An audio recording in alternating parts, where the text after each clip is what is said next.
예, 우리는 지난 시간까지 전쟁에 대해서 여호수아의 가장 핵심적인 부분 중에 하나인 전쟁에 대해서 살펴봤는데요.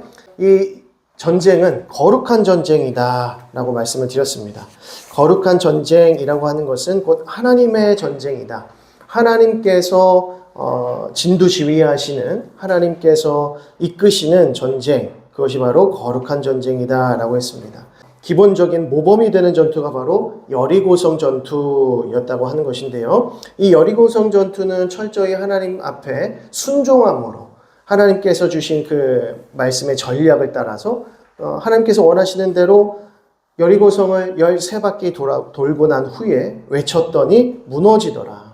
그러니까 이 놀라운 역사가 결국 하나님께서 이끄시는 역사, 하나님께서 치르시는 전투라고 하는 것을 깨닫게 되는 것이죠.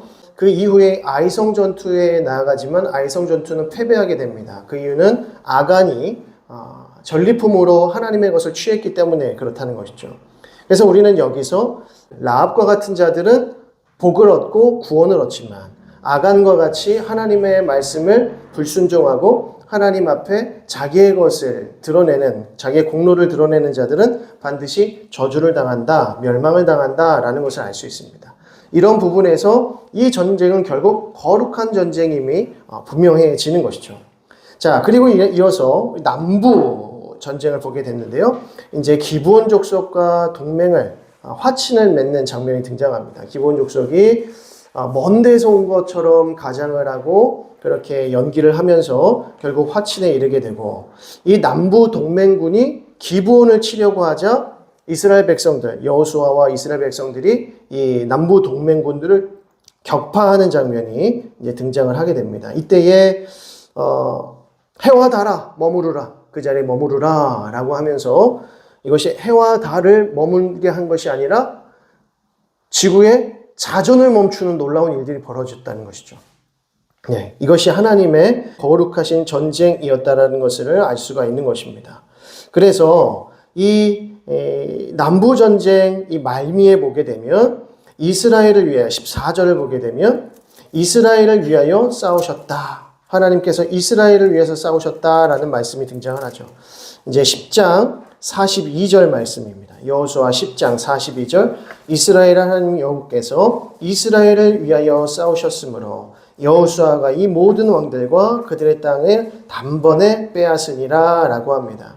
하나님의 전쟁 가운데 하나님의 말씀에 순종하였더니 놀라운 일들이 벌어지면서 전쟁에 승리하게 되는 일이 벌어지는 것이죠. 이 모든 일이 어떻게 가능했는가?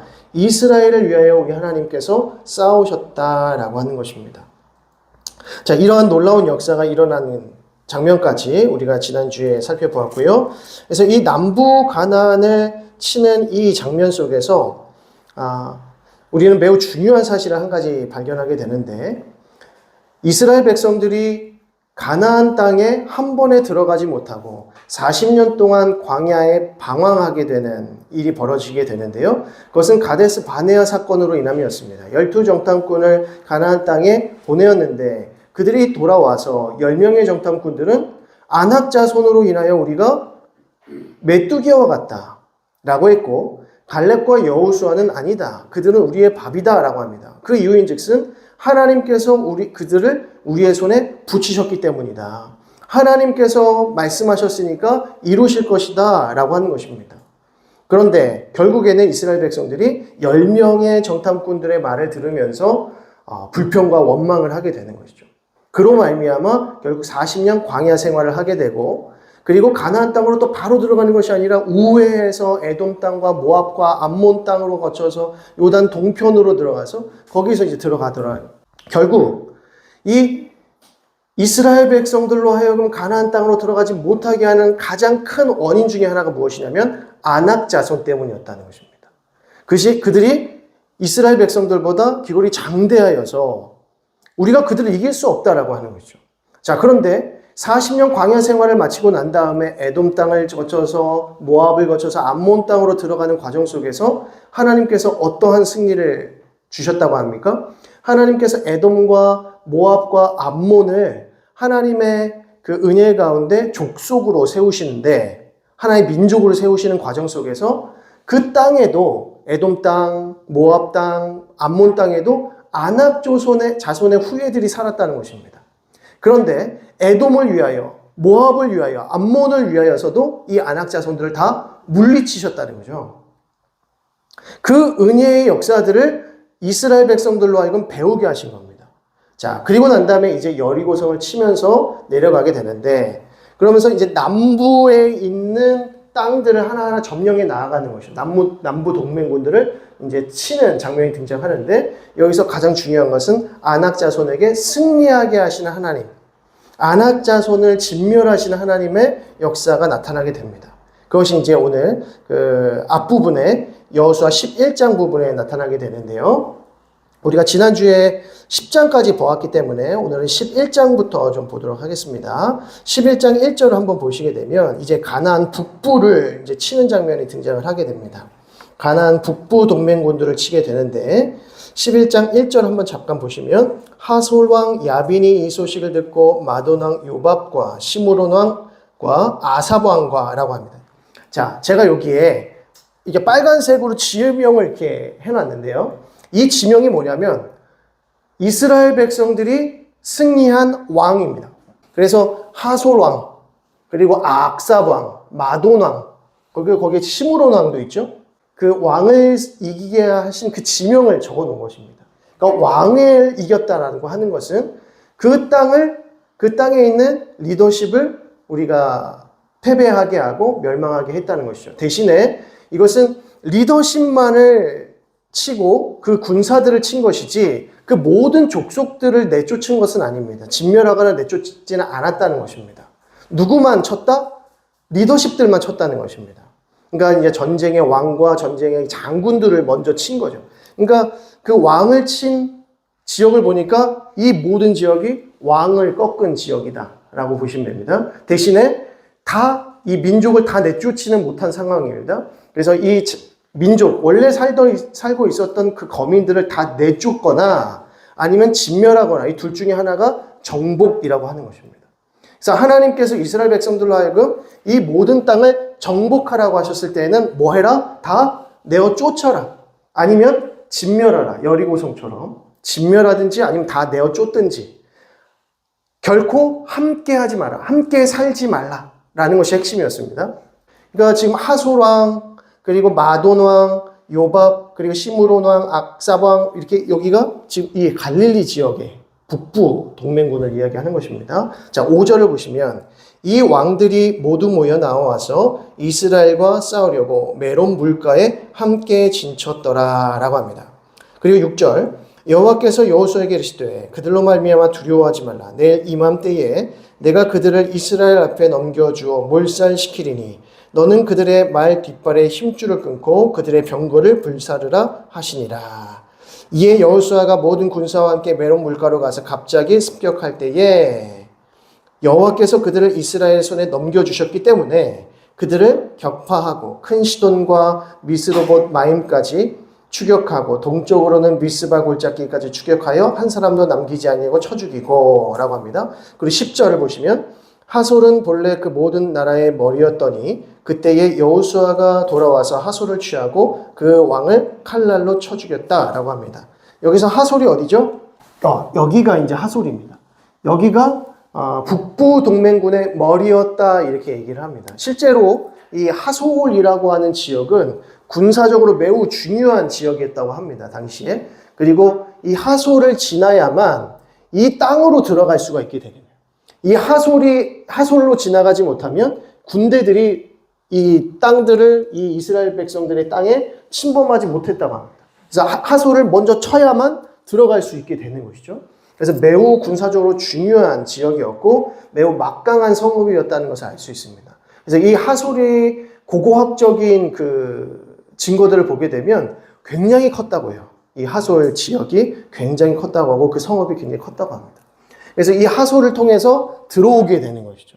그러니까 하솔이 막강해야 이 밑에 있는 성읍들이 살 수가 있는 겁니다. 그러니까 하솔은 굉장히 막강한 권력을 가지고 있었고 힘을 가지고 있었다는 것이죠. 근데 이 하솔을 치게 하셨다는 것입니다. 머리를 치셨다는 것이죠. 자, 12절. 여호수아가 그 왕들의 모든 성읍과 그 모든 왕을 붙잡아 칼날로 쳐서 진멸하여 바쳤으니 여호와의 종 모세가 명령한 것과 같이 하였으되라고 합니다.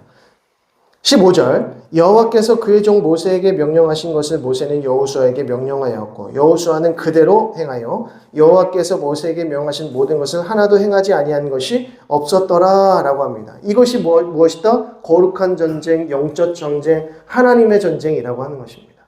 하나님께서 명령하신 것을 그대로 행하였더라. 그대로 행하였더니 하나님께서 무엇을 주셔요? 승리를 주시더라. 이것이 우리 삶에 그대로 적용될 수 있는 하나님의 말씀인 것이죠.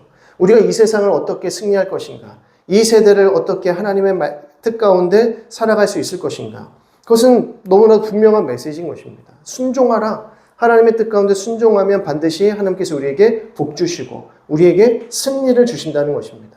자, 그러면서 16절부터는 어떤 말씀이 등장하냐면 정복의 역사를 요약하는 장면이 등장을 하죠. 자, 11장 9절을 보시면 11장 19절 말씀. 기브온 주민 히위 족속 외에는 이스라엘 자손과 화친한 성읍이 하나도 없고 이스라엘 자손이 싸워서 다 점령하였으니 기억하시죠? 기브온 주민과만 속아서 화친을 맺은 것 외에는 가나안 거민들과 화친을 맺은 적이 없다고 하는 것입니다. 20절 그들의 마음이 완악하여 이스라엘을 대적하여 싸우러 온 것은 여호와께서 그리하게 하신 것이라. 그들을 진멸하여 바치게 하여 은혜를 입지 못하게 하시고 여호와께서 모세에게 명령하신 대로 그들을 멸하려 하심이었더라 라고 합니다. 여호와께서 모세를 통하여 또 여호수아를 통하여 이 땅을 진멸하시고 멸망하게 하실 거죠. 그 이유가 무엇입니까?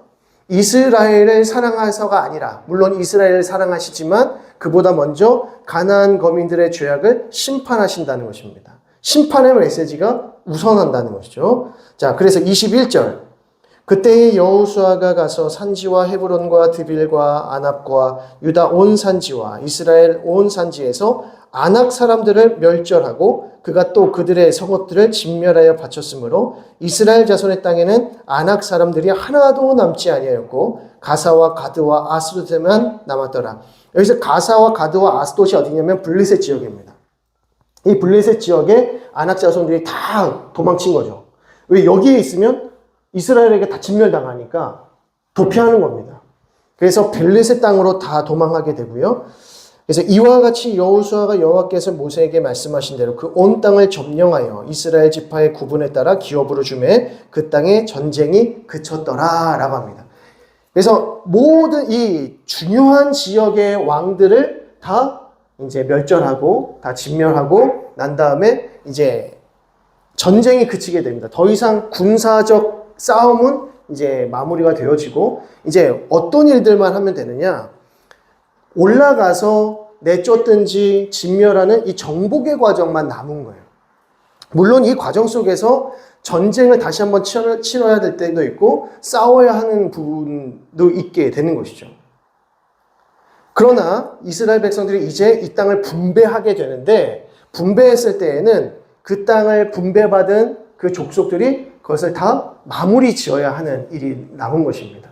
그래서 깔끔하게 마무리 짓고 다 내어 쫓은 다음에 이스라엘 백성들이 그 땅 가운데서 하나님의 율법을 선포하고 그 율법대로 하나님의 뜻대로 순종하는 삶이 중요해지는 것이죠. 자, 여기서 제가 앞서 말씀드린 대로 아낙 자손을 다 멸절하셨다. 아낙 자손을 다 멸절하셨다. 이 사실을 이렇게 이 말씀을 보면서 굉장히 아쉬운 마음이 들죠. 어떤 아쉬움입니까? 그냥 가네스 바네아에서 12정탐꾼을 보내었을 때 갈렙과 여호수아의 그 보고대로 치러 갑시다.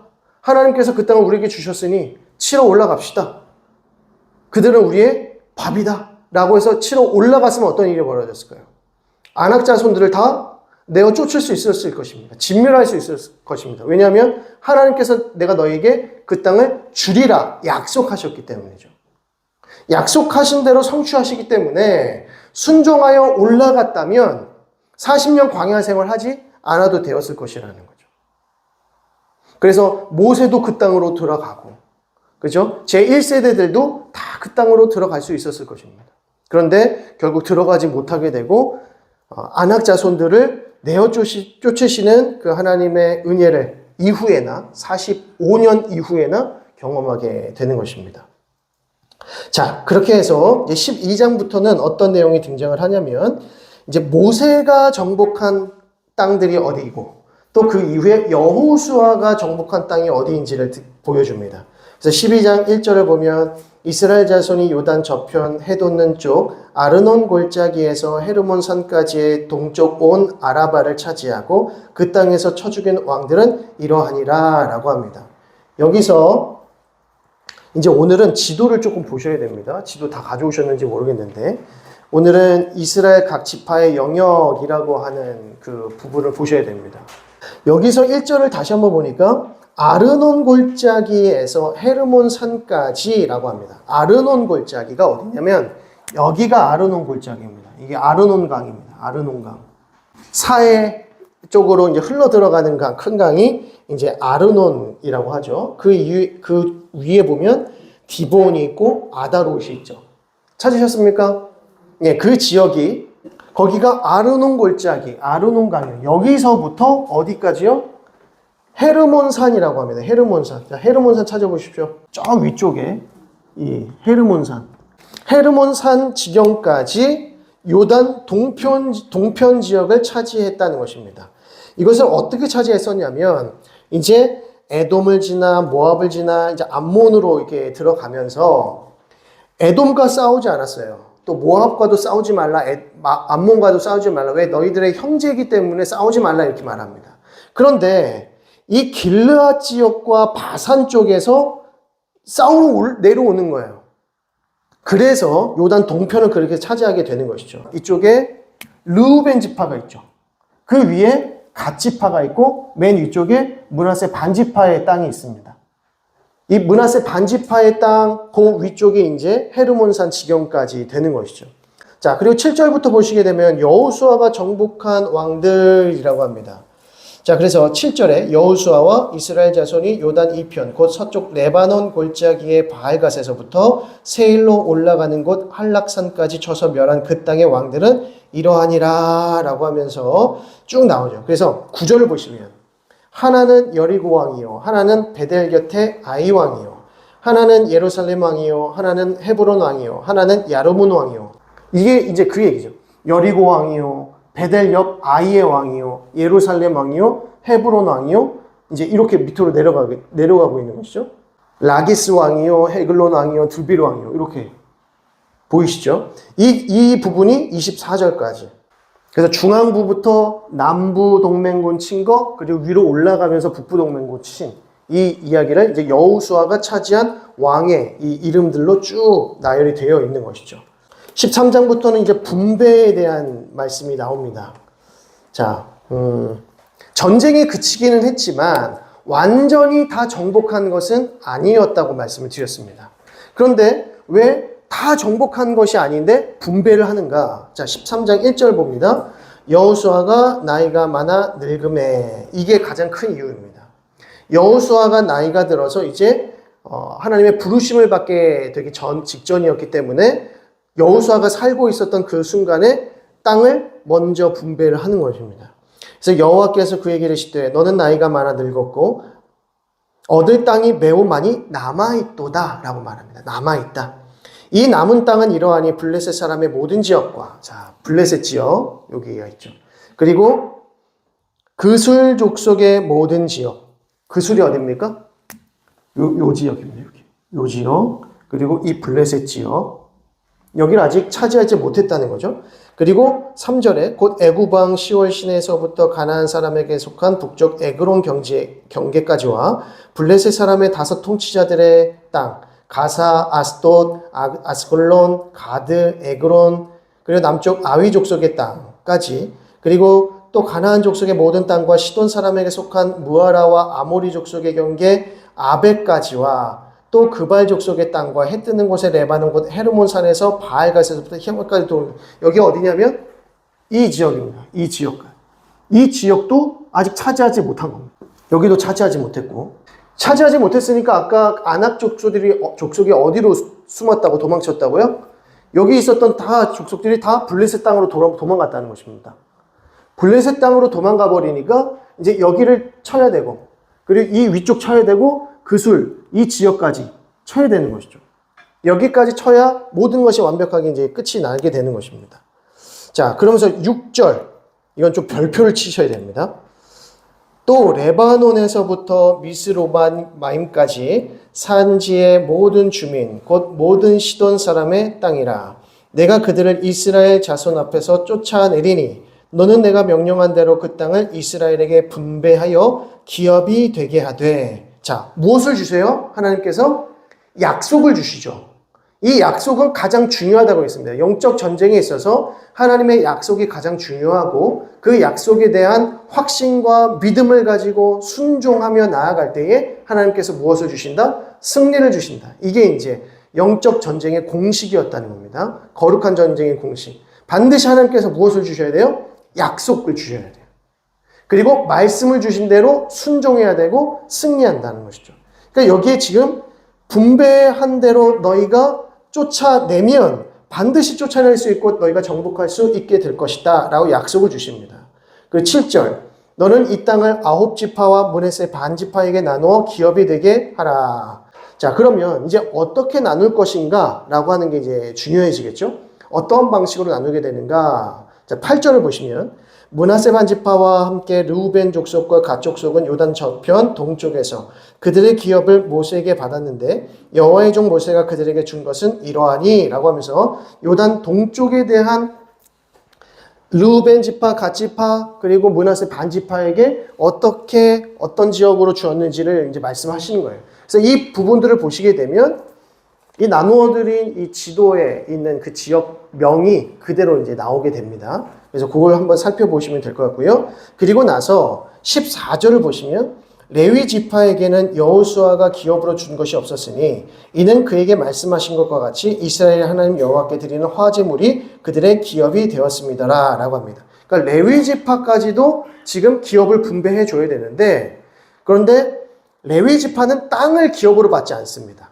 땅을 기업으로 받지 아니하고 하나님께서 그들의 기업이 되신다라고 하면서 나중에 그들이 살 수 있고 또 그들의 가축들이 살 수 있는 목초지만 따로 이 12지파가 살고 있는 땅에 그 분배를 받게 되는 것이죠. 자, 그러면 15절에 르우벤 자손의 기업이 나오고요.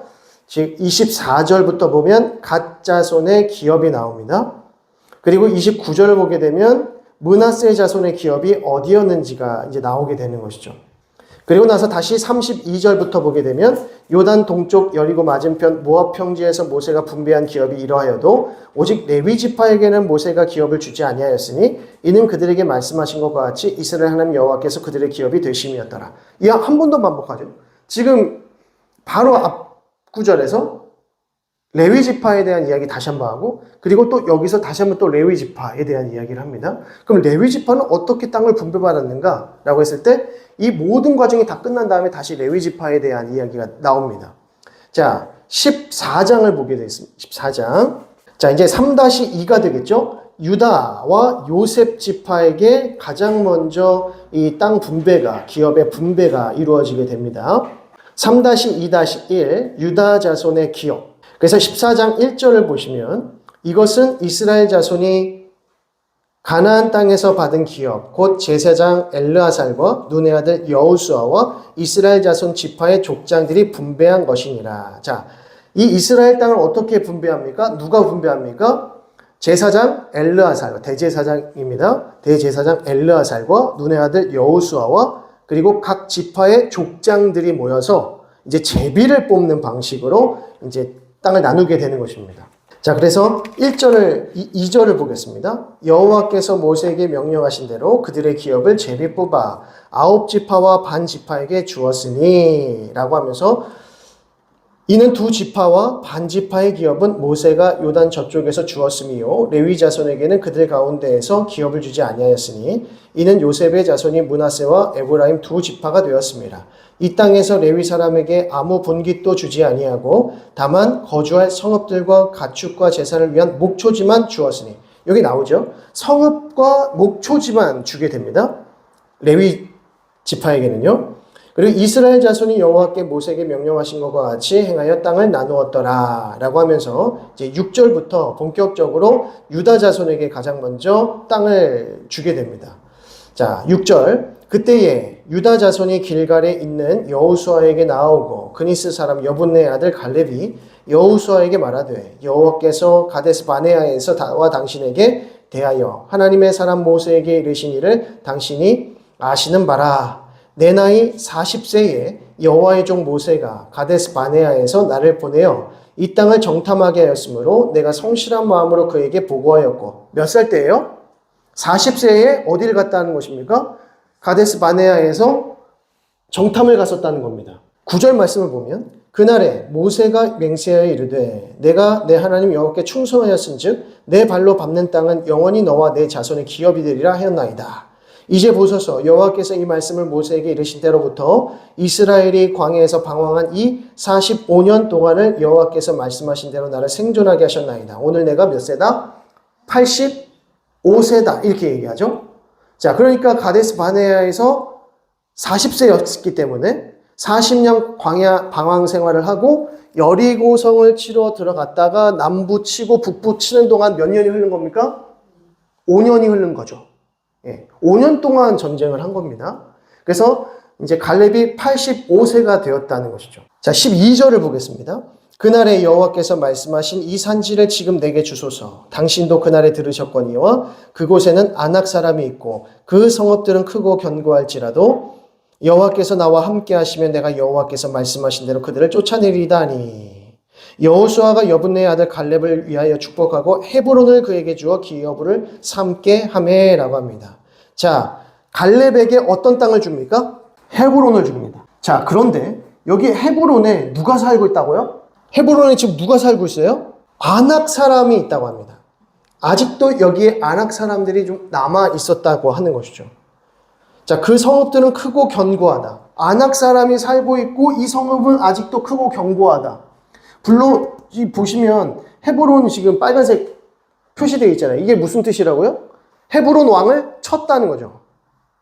이미 헤브론 왕을 쳐서 그 성읍을 정복했는데 이제 그 차지했는데 아직까지도 누가 살고 있어요? 아낙 자손들이 살고 있다. 이제 군사적으로 일어날 수 있는 남자들이 있었다는 것입니다. 자, 그런데 아낙 자손이 있고 그 성읍은 아직도 크고 견고하면 좀 편한 땅을 받는 게 낫지 않나. 그죠? 헤브론 땅보다는 조금 더 편한 지역을 갈 수도 있었을 텐데 굳이 아낙 사람이 살고 있고 그리고 크고 견고한 성읍으로 자기가 들어간다는 것입니다. 그리고 내가 내어 쫓겠다라고 말하죠. 왜 갈렙이 가장 먼저 땅을 분배받았는가? 알 수가 있는 장면입니다. 자, 이 장면을 보시게 되면 지금 유다 지파와 요셉 지파가 가장 먼저 땅을 분배받는 장면을 보게 되는데 왜 유다냐? 그리고 왜 요셉이냐? 왜 유다와 요셉 지파가 먼저 땅을 분배받느냐? 유다 지파에는 누가 있고? 갈렙이 있고. 요셉 지파의 장은 누굽니까? 여호수아죠. 여호수아와 갈렙에게 먼저 주는 거예요. 그 지파에게 먼저 줍니다. 그리고 첫 번째로 성읍을 받는 사람은 누구냐면 이 갈렙 족속이에요. 갈렙 가족. 그래서 갈렙이 가장 먼저 헤브론 땅을 차지하면서 이 지역을 유다가 차지하게 됩니다. 그래서 지도를 보시게 되면 노란색으로 나타나 있죠. 그래서 유다 지파가 차지한 땅이 그렇게 나옵니다. 자, 그럼 유다 지파가 지금 헤브론, 아낙 자손이 살고 있는 이 헤브론 지역을 받았고요. 또 이게 보니까 어떤 나라가 있어요? 유다 지파가 분배받은 땅 가운데 블레셋 민족이 있지 않습니까? 지금 유다 지파에게 가장 힘든 민족을 걸린 거죠. 아낙 자손이 피해 있는, 숨어 있는 그 지역만 지금 유다 지파가 받게 되는 것입니다. 이것이 하나님의 뜻이죠. 하나님께서 이 하나님의 땅을, 이 약속의 땅을 당신의 백성들에게 나누어 주고자 하시는데 이 마지막 순간까지 이 땅을 누가 점령할 수 있겠는가? 라고 했을 때 믿음의 계보, 이 갈렙과 여호수아를 통하여서 하나님께서 마무리 짓고자 하시는 거예요. 그래서 가장 힘든 지역만 지금 유다 지파가 받게 되고 그 중에서도 헤브론 지역을 갈렙이 요청을 한 거예요. 실제로 자기가 직접. 그래서 여호수아가 갈렙을 축복하면서 그 헤브론 땅을 주게 되고요. 자, 여기서 우리가 보면 15절을 보시겠습니다. 헤브론의 옛 이름은 기럇 아르바라라고 합니다. 기럇 아르바. 기럇 아르바. 이 다음 구절에서도 나오긴 하는데 기럇 아르바가 무슨 뜻일까요? 기럇 아르바. 이 기럇이라고 하는 것은 집 또는 성읍 이런 뜻입니다. 그러면 아르바의 성읍 이렇게 다 하는 거예요. 기럇 아르바라는 것은 아르바의 집, 아르바의 성읍이라는 것이죠. 그러니까 이 고대 사회에는 가족, 시족 사회였지 않습니까? 족장 시대였고, 그래서 족장의 이름을 따서 그 지역의 이름을 세우는 거죠. 그러니까 그 가족들이 점점점 왕성해서 번성해져서 그 지역을 차지하게 되는 것이죠. 그래서 성을 쌓게 되고, 그래서 이제 자기의 그 친족들을 보호하게 됩니다. 그래서 기럇 아르바라고 하는 이름이 들었는데, 헤브론이라고 하는 것은 언제 헤브론이라는 이름으로 처음 나타나게 되죠? 헤브론이라고 하는 이름을 언제 우리가 들었죠? 창세기에서 아브라함이 이제 약속의 땅으로 이제 들어오게 되면서 헤브론 지역에 잠시 거주하게 됩니다. 15절 말씀 다시 한번 보시면 헤브론의 옛 이름은 기럇 아르바라. 아르바는 아낙 사람 가운데에서 가장 큰 사람이었더라. 그리고 그 땅에 전쟁이 그쳤더라. 여러분 이게 뭐 그렇게 중요한 내용이겠습니까? 그냥 기럇 아르바라고 하는 것을 하나님께서 점령하게 하셨다라고 하면 되지 계속해서 아낙 사람이 나요. 이 아낙 사람의 이름이 지금 출애굽기에서부터 계속 등장하는 거죠. 이스라엘 백성들에게 가나안 땅으로 들어가지 못하게 한 가장 큰 원인이 무엇이냐? 아낙 사람이었다는 거예요. 이 아낙 사람들 때문에 이스라엘 백성들이 두려움에 떨게 되고 하나님께 원망하게 되고 불평하게 되면서 결국 40년 동안 방황 생활하게 되고 힘들게 이 모압 땅으로 가가지고 모세는 영적인 지도자는 거기서 죽고 약속의 땅에 들어가지도 못하고 모세가 뭐 큰 죄를 지었습니까? 그죠? 그러니까 이 아낙 사람이 이스라엘 백성들에게 가장 두려운 존재였다는 것입니다. 그래서 아낙 사람이라고 하는 이 주제가 계속해서 반복되는 거죠. 그런데 아낙 사람 중에 가장 큰 사람이 어디에서 살았어요? 헤브론에서 살았다는 거예요. 그 헤브론을 갈렙이 나에게 달라고 하는 거죠. 이게 갈렙의 믿음이라는 것입니다. 자, 15장 1절 보겠습니다. 또 유다 자손의 지파가 그들의 가족들을 제비 뽑은 땅의 남쪽으로는 에돔 경계에 이르고 또 남쪽 끝 신광야까지라. 여기까지 에돔과 신광야까지 쭉 이어지는 거죠. 여기가 유다가 이제 분배받은 땅입니다. 자, 13절로 넘어가시면 15장 13절 여호와께서 여호수아에게 명령하신 대로 여호수아가 기럇 아르바 곧 헤브론을 유다 자손 중에서 분깃으로 여분네의 아들 갈렙에게 주었으니 아르바는 아낙의 아버지였다. 그러니까 아낙이라고 하는 인물이 있었고 아낙 사람들은 그 다음부터 계속해서 그러한 유의 사람들, 그 족속 사람들을 총칭하여 아낙 사람들이라고 부릅니다. 근데 아낙 사람들의 가장 큰 조상이 누구냐? 아르바다 이 말인 거죠. 갈렙이 거기서 아낙의 소생 그 세 아들 곧 세세와 아히만과 달메를 쫓아내었고 거기서 올라가서 드빌 주민을 쳤는데 드빌의 본 이름은 기럇 세벨이라. 자, 기럇 세벨은 세벨의 집, 세벨의 성읍. 그래서 이 기럇이라고 하는 뜻과 똑같은 게 뭡니까? 벳이죠, 벳. 그래서 이제 벳엘. 베들이 어디죠? 야곱이 그 삼촌 라반의 집으로 올라갈 때 중간에 하나님을 만났던 장소. 하나님이 바로 여기 계셨습니다. 그래서 여기가 하나님의 집이다라고 하는 뜻에서 하나님의 집, 벳엘이라고 하죠. 그러면은 우리가 잘 아는 베들레헴은요, 을레헴의 집이라는 뜻이죠. 을레헴이 뭘까요? 을레헴 이게 빵이란 뜻입니다. 빵. 그래서 빵집. 그래서 우리나라 말로는 떡집 이렇게 우리는 떡으로 번역을 했으니까요. 그래서 기럇 세벨이라 세벨의 집. 그래서 드빌 어디죠? 드빌이 여기입니다. 갈렙이 말하기를 16절 기럇 세벨을 쳐서 그것을 점령하는 자에게는 내가 내 딸 악사를 아내로 주리라. 17절 갈렙의 아우 그나스의 아들인 온니엘이 그것을 점령함으로 갈렙이 자기 딸 악사를 그에게 아내로 주었더라. 온니엘이 누굽니까? 온니엘 첫 번째 사사죠. 첫 번째 사사. 사사기의 첫 번째 사사가 온니엘입니다. 그럼 온니엘은 누구예요? 갈렙의 사위가 되죠. 갈렙의 사위가 첫 번째 사사가 되더라. 이 드비를 온니엘이 칩니다. 그래서 19절에 이르되 내게 복을 주소서 아버지께서 나를 네겝 땅으로 보내시오니 샘물도 내게 주소서 하매 갈렙이 윗샘과 아랫샘을 그에게 주었더라. 지금 어떤 얘기냐면 이제 이 지역까지 다 하나님께서 유다에게 땅을 분배해 주셨기 때문에 이 땅들에 이제 들어가서 이곳에 살고 있었던 전쟁의 용사들을 다 내어 쫓아야 되는 것입니다. 그래야 그 땅을 정복하게 되는 거예요. 전쟁의 용사들을 다 내어 쫓고 그들의 가족들도 다 내어 쫓고 그 주민들도 다 내어 쫓을 때에야만 그 땅을 오롯이 정복하게 되는 것이죠. 지금 그 작업을 유다가 먼저 하고 있다는 거죠. 이렇게 하나님의 뜻대로 믿음 가운데 나아가야 된다는 거죠. 거기에 아낙 족속이 살든지 말든지 하나님께서 주시겠다고 약속하셨으니까 치러 들어가는 겁니다.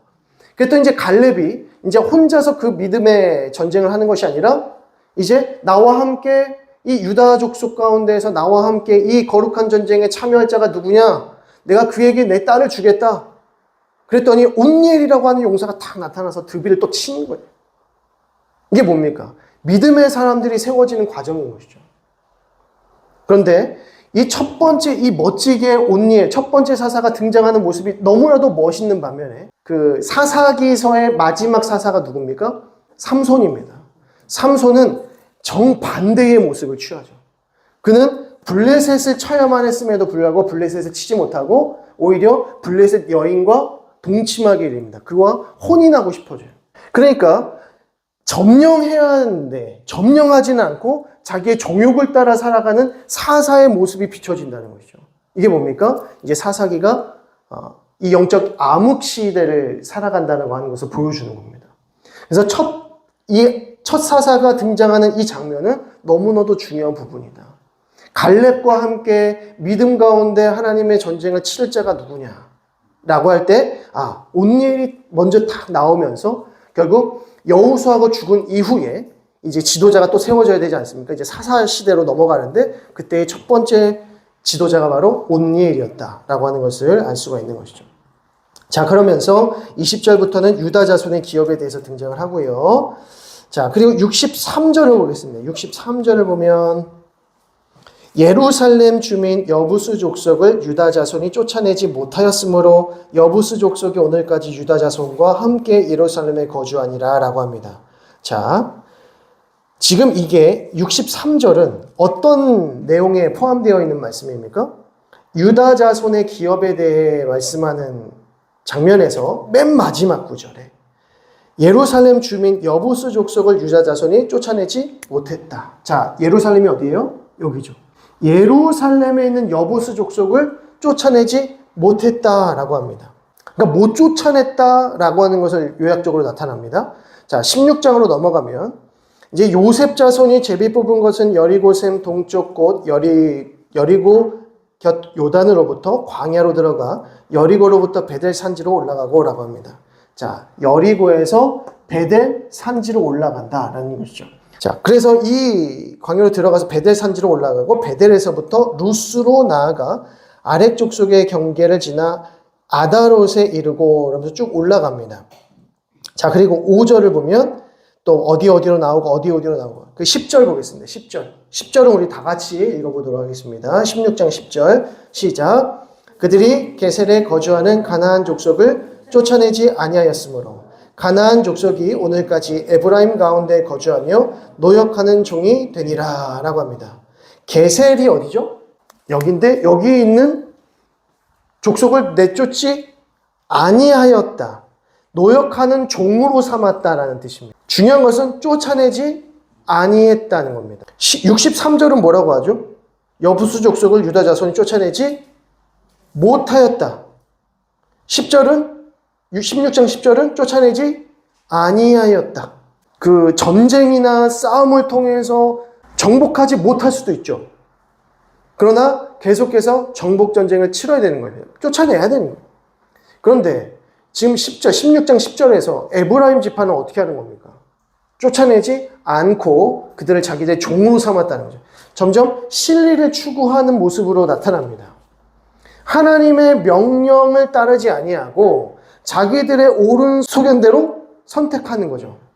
분명히 내어 쫓으라, 진멸하라 하셨는데 종으로 삼으면 좋죠. 포로 삼아서 종으로 삼으면 우리가 좀 더 편해지지 않습니까? 라고 하기 시작하더라는 겁니다. 하나님의 말씀에 온전히 순종하지 아니하고 자기의 생각대로 지금 실리를 추구하고 있다는 것을 보게 되죠. 이것은 굉장히 세상적인 생각입니다. 이게 16장 10절에서 나오고 있고요. 그리고 17장부터 보게 되면 이제 므낫세 자손의 기업에 대해서 나옵니다. 자, 므낫세 반지파는 이 오른쪽 땅, 길르앗 지역에 있는 이 땅을 분배받게 되는데 이 분배받은 사람이 누구냐면 마길이라고 하는 족속입니다. 그 므낫세 지파 중에서도 마길이라고 하는 이 족속이 이 오른쪽을 차지하게 되고 이제 나머지 족속들이 반지파들이 이제 이 서쪽 지역을 차지하게 되는데요. 그 한번 보시겠습니다. 그래서 므낫세가 굉장히 많은 지역을 차지하고 있어요. 보시게 되면 오른쪽 위에 파란색, 그리고 왼쪽 중앙에 이제 사마리아 땅 쪽으로 보시면 또 므낫세 이렇게 나오게 있죠. 그러니까 굉장히 큰 지역을 차지하고 있었다. 근데 그만큼 므낫세 지파가 사람이 많았는가? 그렇진 않습니다. 전체 지파 중에서 한 6위 정도 차지하는 중간 정도 인원수가 되었었는데 많은 땅을 차지하더라는 것이죠. 자, 중요한 것은 17장 12절 말씀 보겠습니다. 우리 같이 13절까지 12절 13절까지 같이 읽겠습니다. 시작. 그러나 므낫세 자손이 그 성읍들의 주민을 쫓아내지 못하며 가나안 족속이 결심하고 그 땅에 거주하였더니 이스라엘 자손이 강성한 후에야 가나안 족속에게 노역을 시켰고 다 쫓아내지 아니하였더라. 여기서 두 가지 표현이 바로 등장하죠. 쫓아내지 못했다. 그 다음에 13절에 쫓아내지 아니하였다. 쫓아내지 않았다는 것은 무엇을 전제합니까? 이스라엘이 강성한 후에는 쫓아내지 않았어요. 힘을 갖고 이 족속들을, 거민들을 자기의 포로로 삼을 수 있는 힘을 가질 때에는 내쫓지 아니했고 힘이 조금 약했을 때에는 쫓아내지 못하는 상황이었다는 것이죠. 다 내어 쫓으려고 하니까 그 힘 있는 자들이 거기서 계속 좀 머물려고 막 버티려고 했다는 것이죠. 근데 이 므낫세 자손이 힘이 강성해지면서 내어 쫓지 아니하고 자기 종으로 부리더라는 겁니다. 자, 14절 보겠습니다. 그 다음 구절. 요셉 자손이 여호수아에게 말하여 이르되 여호와께서 지금까지 내게 복을 주심으로 내가 큰 민족이 되었거늘 당신이 나의 기업을 위하여 한 제비 한 분깃으로만 내게 주시면 어찌함이니까. 무슨 말입니까? 좁습니다. 너무 적습니다. 땅이 너무 적습니다. 지금 보셨죠? 어느 족속이 땅 제일 많아요? 므낫세 족속이 제일 많은데 더 달라는 거예요, 지금. 이 더 달라고 하는 것이 어떤 의미일까요? 우리가 남은 지역들을 다 정복할 수 있습니다라는 뜻일까요? 아니면 인간적인 욕심이겠습니까? 후자인 것이죠. 자, 그러면서 15절에 여호수아가 뭐라고 말하냐면 여호수아가 그들에게 이르되 내가 큰 민족이 되므로 에브라임 산지가 내게 너무 좁을진데 브리스 족속과 르바임 족속의 땅 삼림에 올라가서 스스로 개척하라. 그러면 땅이 좁냐? 그래, 그러면 스스로 개척해라. 니들이 전쟁을 올라가서 너희들의 힘으로 스스로 개척하라 라고 하는 것입니다. 근데 16절에 보니까 뭐라고 하냐면 요셉 자손이 이르되 그 산지는 우리에게 넉넉하지도 못하고 골짜기 땅에 거주하는 모든 가나안 족속에게는 벳산과 그 마을들에 거주하는 자이든지 이스라엘 골짜기에 거주하는 자이든지 다 뭐가 있다고요? 철병거가 있나이다 라고 합니다. 우리는 개척할 힘이 없습니다. 어떻게 그 땅을 개척합니까? 라고 하는 것이죠. 어떻게 개척합니까? 그냥 하나님의 약속의 말씀 붙들고 치러 올라가면 되는 거죠.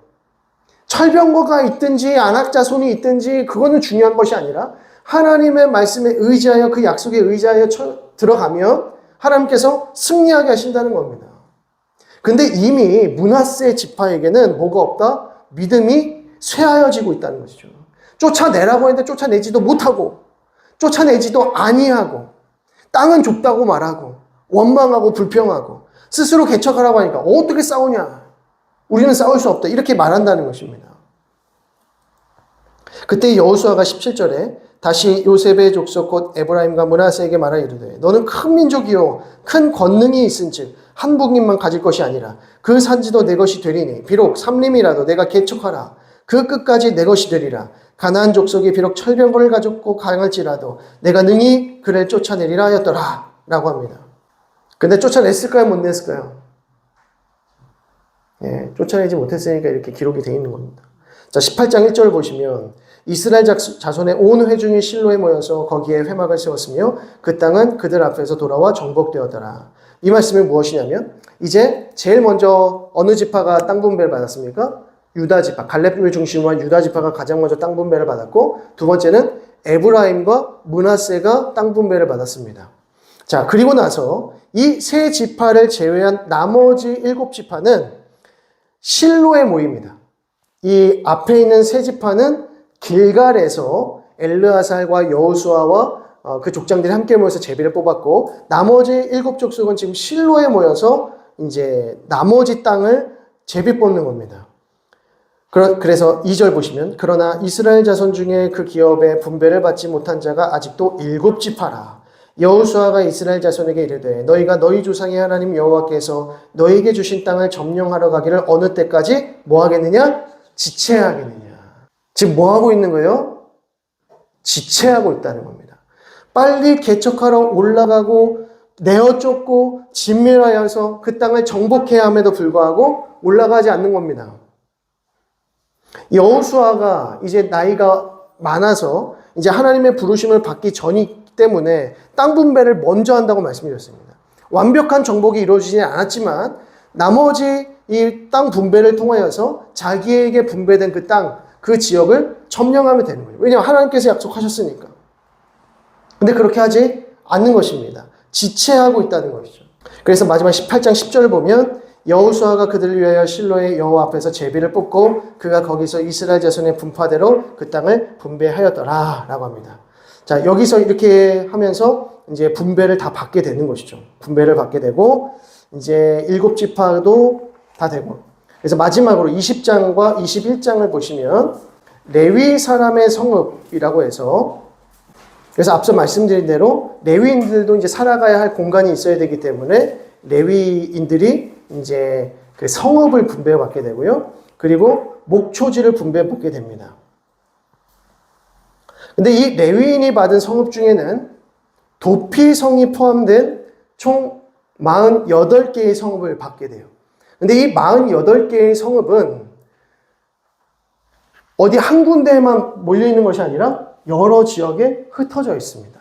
그러니까 레위인들이 살아갈 수 있는 공간들을 각 지파 가운데에서 다 흩어져서 레위인들을 섬기게 되는 것이죠. 왜냐하면 레위인들은 땅을 받지 못했기 때문에 땅을 분배받은 그 지파에서 자기의 성읍 몇 개씩을 나누어서 이 레위인들을 같이 거류하게 하는 것입니다. 그래서 이 거류하는 이 레위 지파가 받은 성읍 중에는 도피성이 포함되어 있다. 6개의 도피성이 포함되어 있다라고 하는 것이고요. 그래서 총 48개의 성읍을 받게 되고 또 목초지를 받게 되더라는 것입니다. 그래서 이 레위 지파의 삶을 나머지 지파들이, 나머지 형제 지파들이 같이 섬기면서 서포트하는 장면이 등장을 하는 것이죠. 자, 이렇게 해서 이제 레위인까지 다 이렇게 보게 되고요. 이제 분배가 다 끝납니다. 이제 분배는 다 끝났고 이제 마지막으로 여호수아가 이제 죽음을 앞두고 이제 이스라엘 백성들에게 마지막 유언의 말씀을 선포하는 장면이 이제 우리가 다음 주에 살펴볼 권고의 장면입니다.